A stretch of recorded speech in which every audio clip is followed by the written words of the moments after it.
All right, guys. So remember a couple months ago, back in February, when Joe Biden basically tried to hand deliver on a silver platter an extremely right-wing piece of legislation to the Republican Party, and then the Republican Party turned around because we're in an election year and they want Trump to be able to effectively demonize migrants. They rejected it, right? So now, after that happened, Joe Biden, seeing immigration as one of the biggest issues in the country, is basically doubling down on this right-wing direction.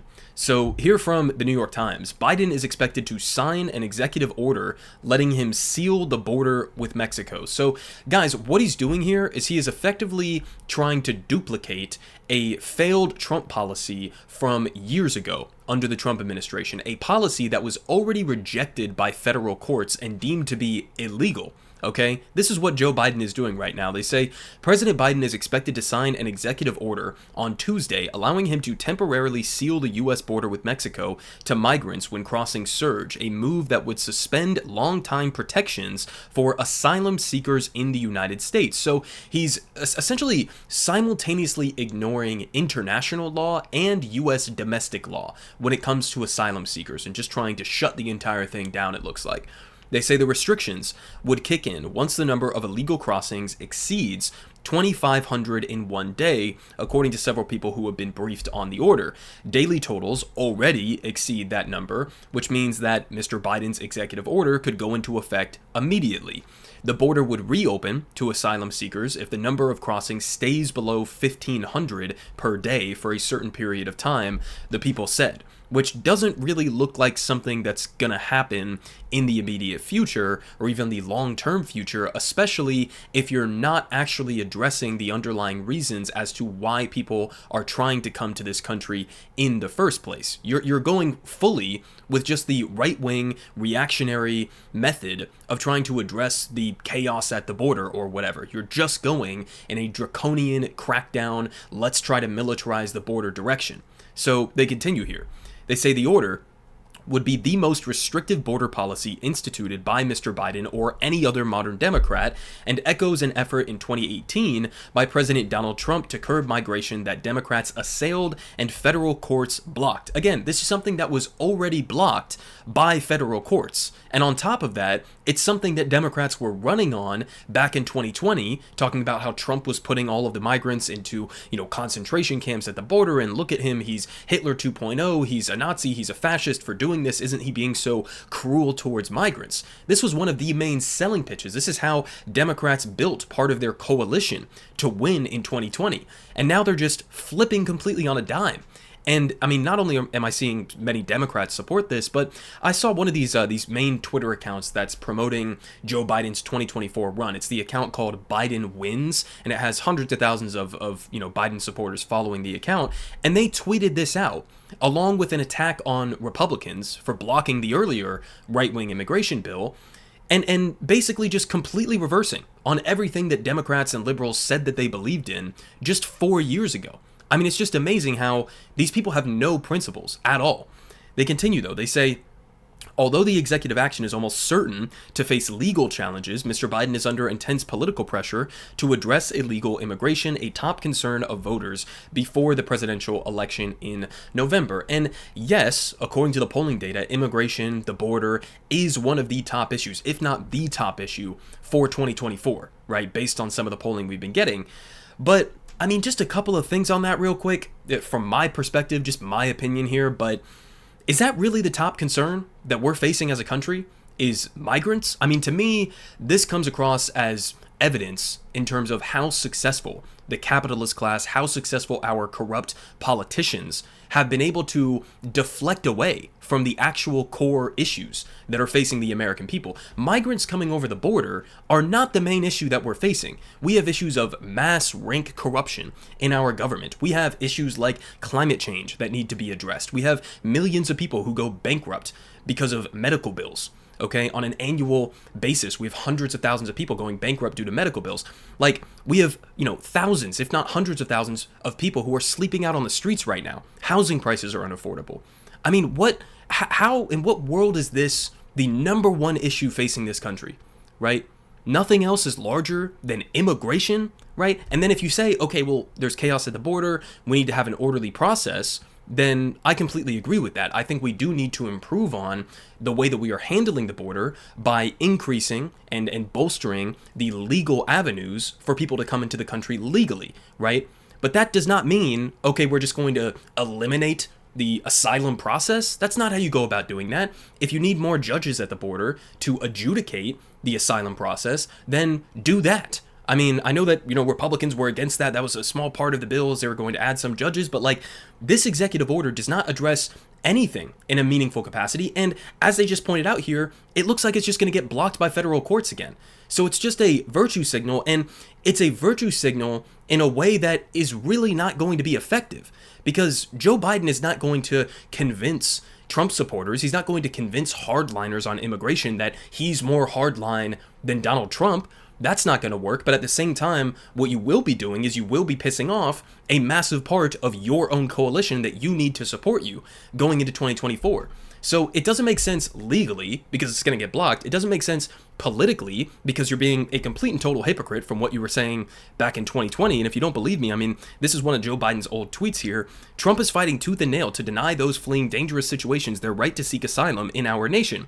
We should uphold our moral responsibility and enforce our immigration laws with dignity, not turn away those fleeing violence, war, and poverty. So, I mean, again, it doesn't make sense legally. It doesn't make sense politically. And it also doesn't make sense morally. I mean, look at the tweet here. Even Joe Biden agreed a couple of years ago that it was totally immoral, Donald Trump's handling of the border. Now it's a complete 180 flip because he wants to virtue signal to what? Reactionaries when it comes to immigration? I mean, again, this to me just, the fact that this is the number one issue for millions of Americans going into the 2024 election, to me, it's like, we have a Republican Party that is totally reactionary when it comes to this issue and wants to use immigrants, migrants as a terrifying scapegoat to distract away from many of society's problems that those corrupt politicians on the right are causing. And then now we have Democrats who are just fully leaning into the right-wing narrative when it comes to the border and doing the same fucking thing. I mean, this is all just it's a sick joke, and it's not even going to get anywhere.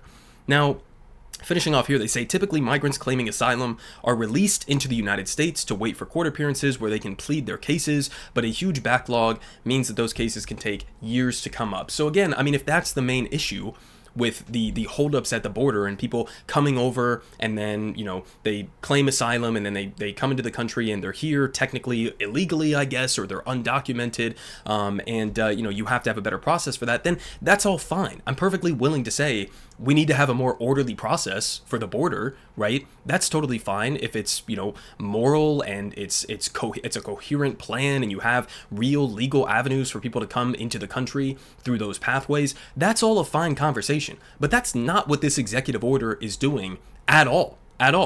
Now, we also have this reporting here from Axios that there are several different Democrats that are in very close swing state elections who basically turned Joe Biden down. He was asking a bunch of people to come with him. He's going to go do this, I guess, speaking event down in Texas and to make this announcement. And you have several Democrats who are saying, nah, I don't really want to go and, be a part of that with you. Now, part of that could be that they disagree with him on immigration policy in this right-wing direction.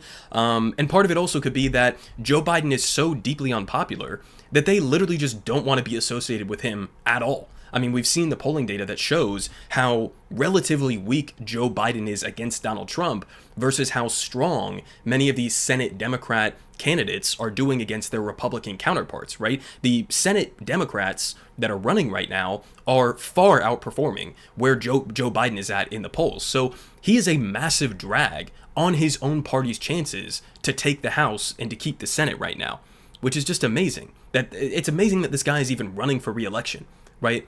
I mean, he should have dropped out a long time ago.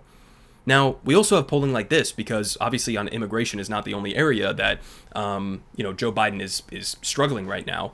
We also have here from Waleed Shahid. For the past 6 months, I've warned reporters, electeds, and Democratic strategists that Biden's support for Israel's war in Gaza is losing key voters. Most dismissed it, saying that November is far away and Trump did the Muslim ban, and yet here we are. In a new poll, Biden is now losing to Trump, 32% to 18% amongst Arab Americans. And in 2020, Biden beat Trump by 59 to 35% amongst the same demographic. Now, granted, I mean, this is just one poll, it could be an outlier, but we know that Joe Biden is not going to get the same support from Arab American voters because of his handling of the genocide in Gaza. He's also bleeding support from, young people as well for the same exact reason. Anybody with a moral conscience who wants to stand against genocide is going to have a very difficult time supporting Joe Biden because of what he's done over the last 8 months. So this is another area where he's bleeding support and is going to be struggling. And again, with young people, we've had some really interesting polling data that's come up recently. Here's one from Shelby Talcott of Semaphore. A dying empire led by bad people. Poll finds that young people are despairing over U.S. politics. So they say as part of the online poll of 943 18 to 30-year-old registered voters, Blueprint asked participants to respond to a series of questions about the American political system. 49% agreed to some extent that elections in the country don't represent people like them.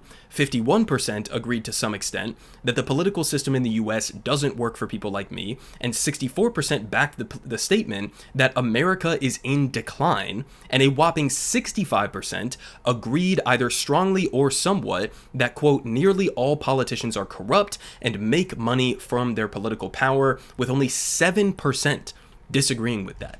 So, as the top line says here, this is the view that young people have of the United States. And who could blame us? Who could blame us for having this kind of a view? A dying empire led by bad people. I couldn't come up with a better way to describe the United States right now if I tried. So this is the mood of young people. Again, a core part of Biden's constituency that he needs to win the 2024 election against Donald Trump.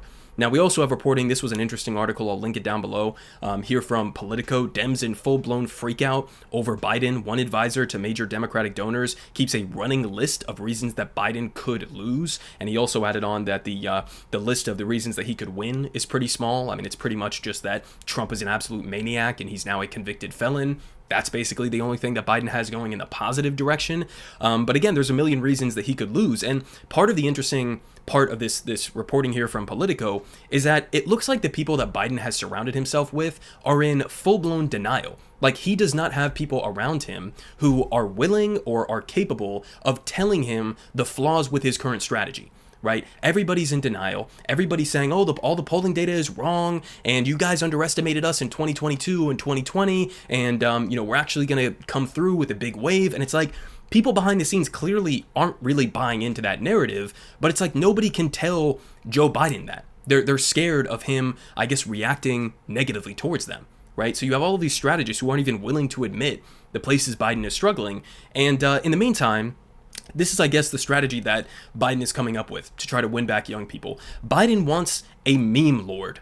So this is what Joe Biden is doing. He's trying to reach out for somebody who can help his campaign to win over young people who are upset because he hasn't done anything, to give us an actual meaningful view of a better future, right? And he also is currently supporting an ongoing genocide in Gaza. And so in response to that, their solution, I guess, is we need people to post memes online of Joe Biden with glowing red eyes. That's the strategy that we're going with here. No policy change, no promises of what he's actually running on right now that would materially improve the lives of young people. No, we just need more memes of Joe Biden looking cool, right? With his Ray-Bans and he's driving in a convertible or whatever the fuck. I mean, all of this is it's just a sick joke, guys. I mean, none of this should be really surprising to anybody who knows who Joe Biden has been over his entire career in politics, back in, his Senate days and then as vice president under Obama and then, obviously as the president right now. None of this should be surprising. This is kind of who Joe Biden always was. But it is really amazing to see how many people just go along with this kind of stuff. The same stuff that you guys were screaming about that was happening under Donald Trump, you're now totally okay with, right? It's like you had no principles whatsoever. It was just a way to attack Donald Trump. He's an evil fascist who's mistreating migrants at the border. And then when your guy, Joe Biden, does the same fucking thing, then you turn around and you're like, oh, this is a genius political strategy. And again, the most ironic part of that is that it's not even a good political strategy. It doesn't make sense legally. It doesn't make sense politically. None of this makes any fucking sense. So, I mean, listen, if Joe Biden ends up losing in November, which is not something I even want. I don't want Trump to be the president again. He's awful. He is an authoritarian. He is a wannabe fascist and all of that.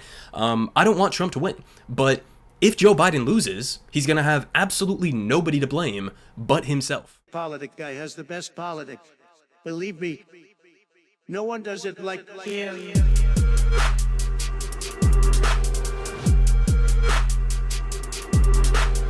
Believe me. Everyone is saying